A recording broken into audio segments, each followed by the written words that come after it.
여러분 안녕하십니까? 3월 3일 토요일 아침 뉴스투데이입니다. 먼저 오늘의 주요 뉴스입니다. 금호타이어 채권단이 중국 기업인 더블스타의 회사를 매각하기로 했습니다. 노조 측은 고공농성에 들어가고 부분 파업을 예고하는 등 강력 반발했습니다. 한전공대 설립의 마스터 플랜을 만들 우선 협상 대상자가 선정됐습니다. 입지는 이르면 6월쯤에 나올 것으로 보입니다. 최연소 비전향 장기수인 강용주 씨의 보안관찰법 위반 사건에 대해 강 씨의 무죄가 확정됐습니다. 국방부가 5.18 진상규명위원회 설치를 앞두고 TF팀을 꾸려 준비에 착수했습니다. 금호타이어 채권단이 중국 기업인 더블스타의 회사를 매각하기로 했습니다. 이대로는 회생 가능성이 없다는 판단 때문인데 자세히 들여다보면 금호타이어 중국 공장의 정상화를 위해 회사를 중국에 파는 격입니다. 먼저 윤근수 기자입니다. 산업은행을 비롯한 금호타이어 채권단이 더블스타의 회사를 매각하기로 했습니다. 유상증자를 통해서 더블스타로부터 6,463억 원 규모의 투자를 받고 지분 45%를 내주는 방식입니다. 채권단은 금호타이어 중국 법인의 경영 정상화와 신규 투자를 통한 품질 개선, 채권단의 손실 최소화를 위해서 불가피한 선택이었다고 설명했습니다. 채권단은 지금의 경쟁력과 고비용 구조로는 회사를 운영하는 것보다 차라리 청산하는 것이 오히려 낫다는 실사 결과도 제시했습니다. 하지만 더블스타에 매각할 경우에는 두 회사의 시너지 효과로 매출이 늘어나고 더블스타의 중국 판매망을 활용하면 중국 법인의 정상화도 가능하다고 밝혔습니다. 금호타이어 인수 이후의 운영 계획 이런 것들을 종합적으로 보니까 일부 우려는 있을 수 있지만 그래도 상당히 긍정적인 부분을 가지고 있더라. 채권단은 해외 매각에 따른 고용 불안과 이른바 먹튀 논란을 감안해서 3년간 고용을 보장하고 더블스타가 3년 동안은 지분을 매각하지 못한다는 조건도 걸었습니다. 하지만 3년 이후를 보장할 수 없다는 점 때문에 금호타이어 노동자들은 물론 지역사회의 걱정이 클 수밖에 없습니다. MBC 뉴스 윤은수입니다. 더블스타 인수 소식에 금호타이어 노조는 채권단의 뒤통수를 맞았다며 강력 반발하고 있습니다. 고공농성에다 부분 파업 투쟁은 물론 총파업 카드도 검토하고 있습니다. 광주시도 채권단의 결정이 이해할 수 없다는 반응입니다. 이어서 송정근 기자입니다. 20m 높이의 송신탑에 금호타이어 해외 매각 결사 반대라는 플래카드가 내걸렸습니다. 금호타이어 광주와 곡성공장 지회장 2명이 무기한 고공농성을 돌입했습니다. 해외 매각 절대 하지 않겠다라는 약속을 해주지 않으면 저희들은 절대 내려가지 않을 것입니다. 이와 함께 주말 이틀 동안 조별 2시간씩 부분 파업에 들어가는 한편 총파업도 고려하고 있습니다. 강경투쟁 이면에는 고용불안과 채권단에게 당했다는 정서가 자리 잡고 있습니다. 쌍용차나 한국 GM 사태에서 보듯 해외 자본은 어떤 고용보장 조건을 내걸어도 언제든 자본 철수를 통해 더 큰 위기를 맞을 수 있다는 겁니다. 또 채권단이 이미 더블스타의 매각 방침을 정해놓고도 노사가 자구안을 가져오면 마치 회생기일을 줄 것처럼 연막작전을 폈다고 주장합니다. 수차례 금호타이어 문제 해결에 나섰던 광주시도 당황스럽다는 반응입니다. 윤장인 시장은 직접 서울로 올라가 지난해 노사 합의안을 수용하겠다고 약속해놓고도 이를 지키지 않은 이동걸 산업은행 회장에게 유감을 표명했습니다. 합의하고 나니까 그걸 회의해가지고 뭐 거부를 한다면서 이렇게 이제 파국으로 모으는 이런 건 저희로서는 이해하기 어렵다 이런 얘기입니다. 노조는 강력하게 반대하지만 그렇다고 채권단이 입장을 철회하긴 쉽지 않아 금호타이어 해외 매각은 앞으로 지역사회의 반발과 함께 지방선거를 앞두고 일자리 문제와 맞물려 선거 쟁점화 가능성이 높아 보입니다. MBC 뉴스 송정근입니다. 한전공대가 어디로 들어설지 관심 많으실 겁니다. 이르면 오는 6월쯤엔 그 윤곽이 드러날 것으로 보이는데요. 한전공대 설립을 위한 컨설팅 용역업체가 선정됐습니다. 보도에 김철원 기자입니다. 문재인 대통령 공약 사업이자 100대 국정과제에 포함된 가칭 한전공대 설립 사업. 입지와 예산, 운영 방식 등과 관련해 최저간을 도출해낼 용역 작업이 곧 시작됩니다. 한전은 국제 경쟁 입찰 결과 한전공대 설립 마스터 플랜을 만들 용역 우선 협상 대상자로 AT커니 사무건축 컨소시엄을 선정했다고 밝혔습니다. 용역은 2단계에 걸쳐 진행될 예정입니다. 1단계 대학 설립 타당성 용역이 진행이 될 예정이고요. 2단계는 대학 설립의 기본 계획을 포함한 캠퍼스 건축과 관련돼 있는 부분까지 포함해서 진행이 될 계획입니다. 학교의 입지와 규모, 예산 등이 담길 용역 최종 보고서는 올해 11월 나올 예정입니다. 오는 2022년 개교를 목표로 하는 한전은 공사 기간과 법인 설립 등에 약 3년이 걸릴 것으로 예상하고 있습니다. 이를 위해서는 최소 내년 착공이 필요한데 시간이 부족한 점을 감안해 한전은 용역이 진행되는 와중에 예비 타당성 절차를 시작해 사업을 속도감 있게 추진한다는 계획입니다. 많은 지역민들이 한전공대가 과연 어디에 들어설 것인가 여기에 큰 관심을 나타내고 있습니다.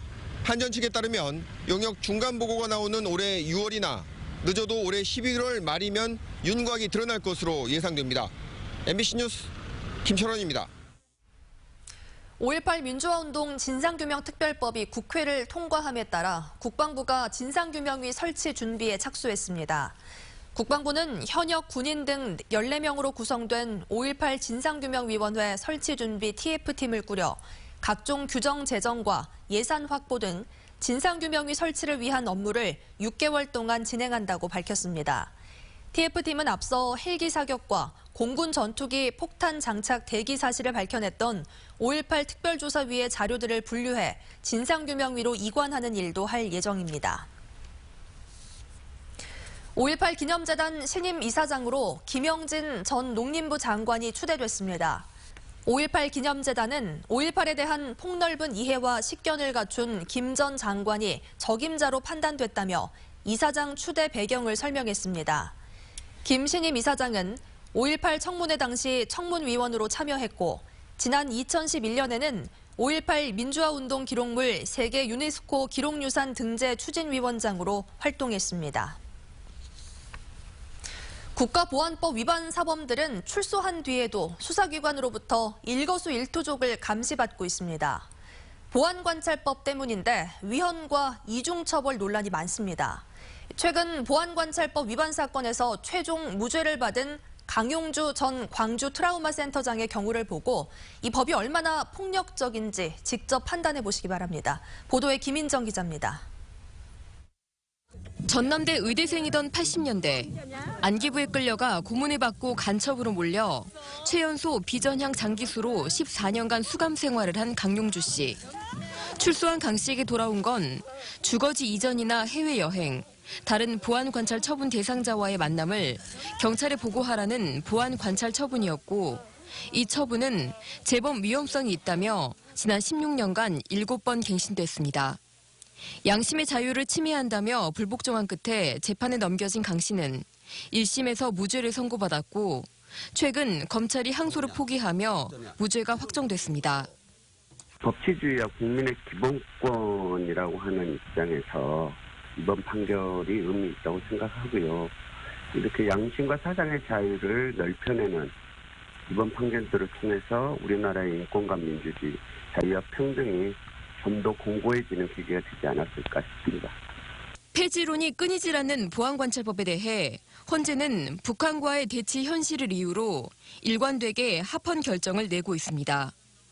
재범 위험성이라도 엄격하고 신중하게 판단되어야 하지만 강 씨의 사례는 그렇지 못한 현실을 반증합니다. 법무부까지도 선고 직전인 지난 1월 강 씨의 보안관찰 처분기간 갱신을 중지하며 재범 위험성 판단을 뒤바꾸는 등 자의적인 잣대를 적용하고 있습니다. 법무부 입장에서는 이 갱신 처분이라는 것을 좀 아주 예외적인 경우에만 한정해서 해야 되는 것이 아닌가. 그런 식으로 좀 운영의 묘를 살릴 필요가 있다고 생각이 듭니다. 이중처벌, 반인권적이라는 논란 속에 시대착오적인 보안관찰법을 폐지하라는 목소리가 더욱 커지고 있습니다. MBC 뉴스 김인정입니다. 해경이 완도 해상에서 뒤집혀 2명이 숨지고 5명이 실종 상태인 어선 근룡호를 인양하기로 했습니다. 안타깝게도 실종자 5명은 선체 내부보다는 먼 바다로 표류했을 가능성이 높은 것으로 보입니다.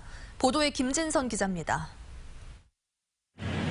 배 바닥을 드러낸 채 물살이 낮은 여수 거문도 해상으로 예인된 근룡호.